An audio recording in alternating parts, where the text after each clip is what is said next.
I used to believe my life was stable, predictable even. I had a marriage that looked solid from the outside, 2 children who filled our home with laughter, and a career that kept me busy but comfortable.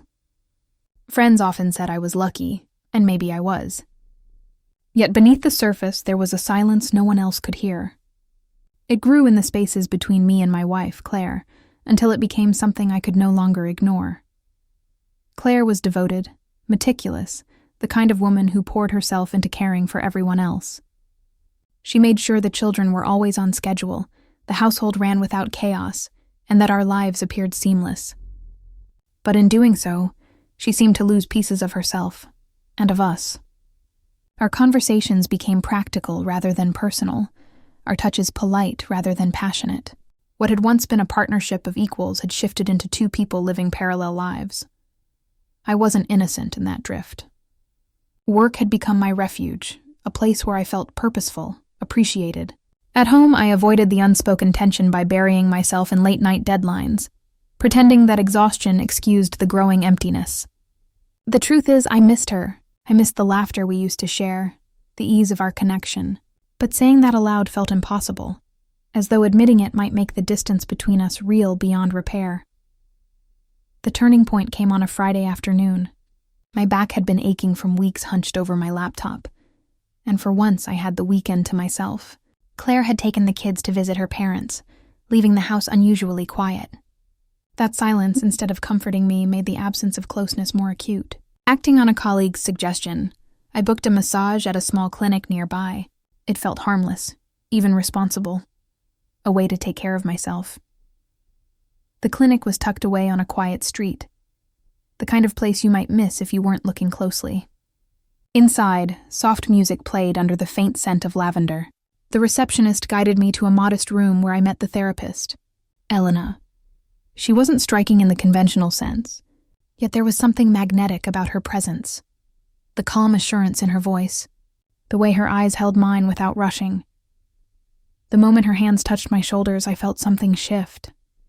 At first it was relief, the easing of tension in my muscles. But then, unexpectedly, came a sense of being noticed, of mattering. It startled me, that sudden awareness of what had been missing in my life for so long. I didn't know it then. But that single decision, to book a simple massage, would mark the beginning of a story I never imagined living. A story where comfort blurred into desire, and where one choice would challenge everything I thought I knew about love, loyalty, and myself. The days after that first appointment passed uneventfully on the surface, but inside me something had shifted.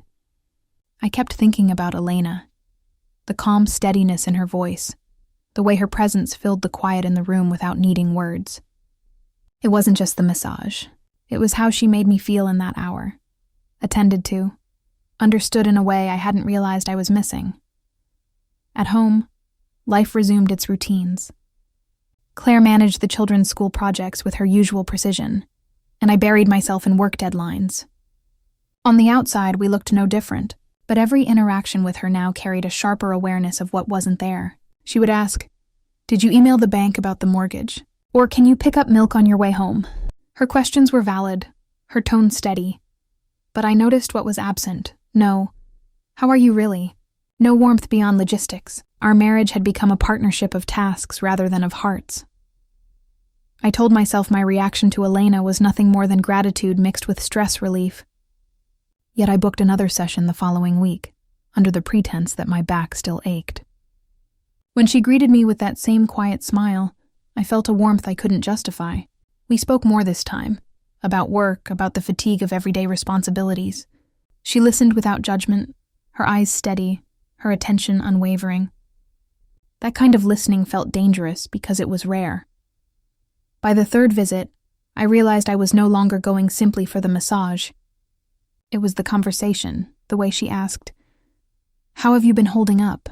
in a tone that suggested she genuinely cared about the answer. It stirred something in me that I hadn't felt with Claire in years. Desire? Maybe. But also recognition. A sense of being seen not just as a husband, a father, or a provider, but as a man who still had inner battles and unspoken needs. At home, the distance with Claire deepened. We were careful around each other, as though both of us sensed the widening gap but lacked the courage to name it. I noticed her retreating into her own routines, planning family schedules with meticulous focus, scrolling through her phone late at night instead of reaching for me. The silence between us grew louder, a constant reminder that our connection had thinned to threads. The conflict inside me sharpened. I loved my family, but I was drawn toward the dangerous comfort Elena offered.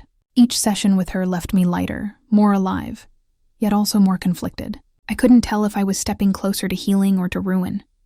And then one evening, as I left the clinic, Elena touched my arm lightly and said, "You seem different today, tired in a way that isn't just physical." That simple observation, spoken so gently, shook me more than I cared to admit. Because she was right, and for the first time, I began to wonder if what was unfolding between us wasn't accidental at all. The more I returned to Elena, the more difficult it became to separate need from desire. At first, I justified it with practical excuses. My back still needed attention, stress was mounting at work. But beneath those rationalizations pulsed a truth I was unwilling to face. I wanted to see her, not just for relief, but for the quiet way she made me feel alive again. Our conversations stretched longer with each visit. She would ask about my children, about my job, about how I balanced everything. Her interest never felt forced. It carried a sincerity that both comforted and unsettled me. I caught myself watching her hands as she prepared her oils, the effortless grace of her movements, the calm that seemed to radiate from her presence. It was in those small, unguarded moments that temptation deepened. At home, the atmosphere with Claire grew increasingly fragile. She noticed my late returns, the way I seemed distracted at dinner, the way my eyes drifted past her even when she spoke. She never accused me, but suspicion lingered in the air between us.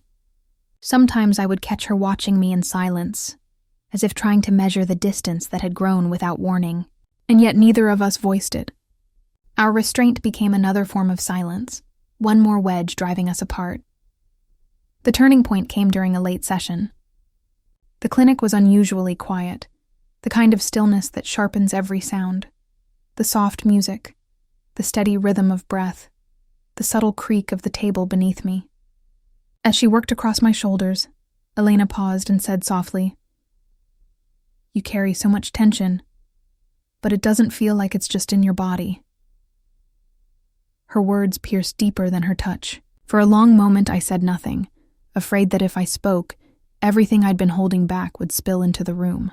But when I finally met her gaze, I saw an understanding there that undid me. Without thinking, I confessed, "I feel invisible, even in my own home." The silence that followed was heavy, but not uncomfortable. She placed a gentle hand on my arm, not professional, not rehearsed, but human. That simple gesture, brief yet deliberate, carried more intimacy than anything I'd felt in years. I drove home that night restless, the memory of her touch haunting me. Claire was asleep when I entered, the glow of her phone still faintly illuminating the room. I stood in the doorway, torn between guilt and longing, aware that I was balancing on a knife's edge. I told myself nothing had truly happened, that no line had been crossed. But deep down, I knew better. The conflict had shifted from subtle yearning to dangerous proximity. What began as an escape was quickly becoming an entanglement, and the question that now consumed me was no longer if I would cross the line, but when. The unraveling began quietly, almost imperceptibly, like a thread loosening from a tightly woven fabric. One moment it was still intact, the next it was clear the pattern could never return to what it once was. It happened on a Thursday evening, after what should have been a routine session. The clinic was empty except for us, the muted glow of the lamp softening the edges of the room. As Elena moved through the familiar rhythm of her work, I felt my thoughts spiraling beyond control.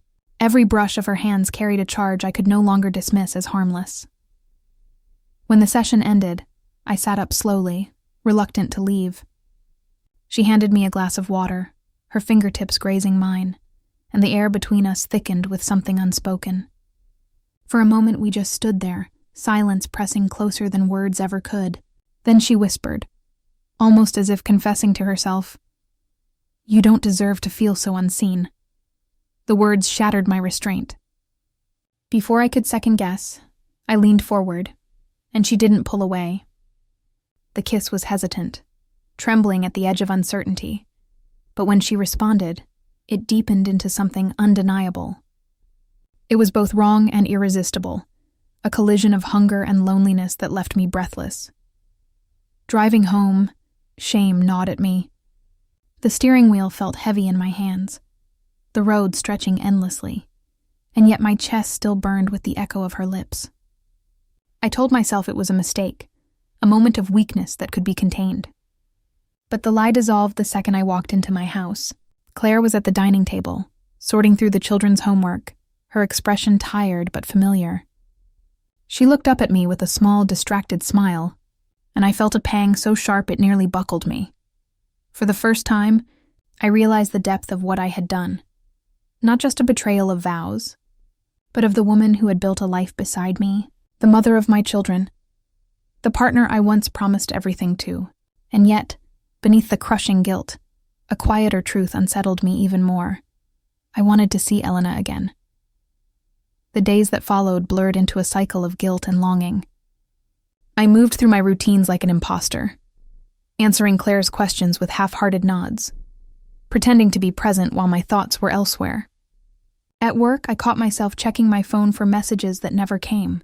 At night, I lay awake beside Claire, haunted by the contrast between the warmth I had felt in Elena's presence and the cold silence of my marriage bed. It was no longer about if the truth would surface. It was about how long I could keep it hidden.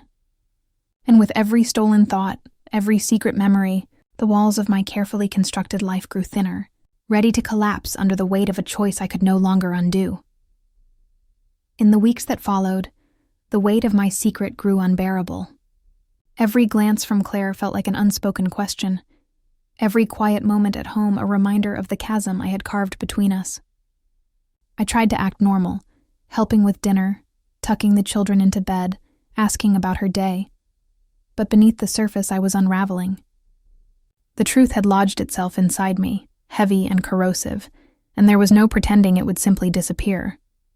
Claire noticed, of course. She wasn't oblivious.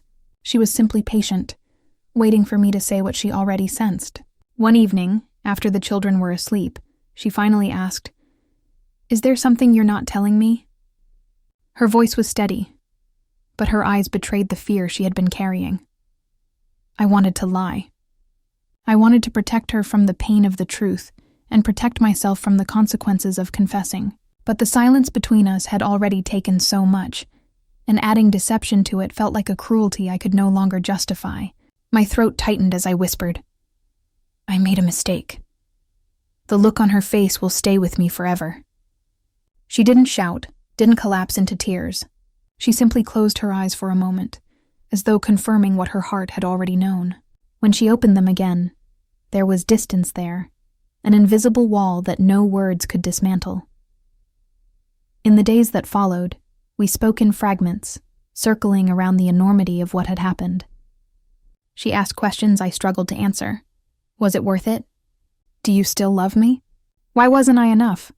Each one cut deeper than the last, not because I had answers, but because I didn't. What I had sought in Elena wasn't about worth or comparison. It was about being seen in a moment of loneliness, about grasping for connection where I felt none. But how could I explain that without sounding like I was excusing the inexcusable? We tried therapy, sitting side by side in a stranger's office, recounting our pain like evidence in a trial. Some days it felt like we were making progress. Other days the distance seemed impossible to bridge. Trust once broken doesn't mend cleanly. It leaves scars, jagged and permanent. As for Elena, I stopped seeing her. It wasn't fair to her, and it wasn't fair to Claire. What had begun as comfort had become chaos, and clinging to it would only deepen the wreckage. Ending it didn't erase the past, but it was the only step that felt remotely honorable. Now when I look back, I don't see the story as one of passion or even betrayal alone. I see it as a reckoning, a reminder that neglect, silence, and unspoken loneliness can be just as destructive as overt conflict. I don't know yet if Claire and I will survive this fully, or if we'll always live with a shadow between us. But I do know this. A single moment, a single choice, can change everything. And once it does, there is no returning to the person you were before.